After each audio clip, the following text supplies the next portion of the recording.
प्यारे दोस्तों, आदाब। महफिल उर्दू मीडिया यूट्यूब चैनल पर आप सबका खुशामदीद। आज के इस वीडियो में नीतू और अमजद की गुफ्तगू सुनेंगे। പ്രിയ കൂട്ടുകാരെ, എല്ലാവർക്കും പുതിയൊരു വീഡിയോയിലേക്ക് ഹൃദ്യമായ സ്വാഗതം। नीतू और अमजद अच्छे दोस्त हैं। रास्ते में दोनों की मुलाकात हुई। आइए सुनते हैं दोनों की गुफ्तगू। आप कैसे हैं? आदाब अमजद, आप कैसे हैं? आदाब नीतू, मैं ठीक हूँ। और आप कैसे हैं? मैं भी ठीक हूँ। आप कहाँ जा रही हैं?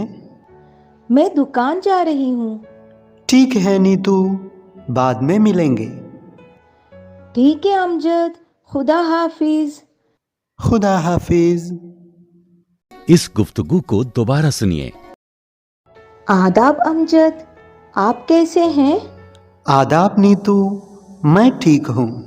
और आप कैसे हैं? मैं भी ठीक हूँ। आप कहाँ जा रही हैं? मैं दुकान जा रही हूँ। ठीक है नीतू, बाद में मिलेंगे। ठीक है अमजद, खुदा हाफिज। खुदा हाफिज।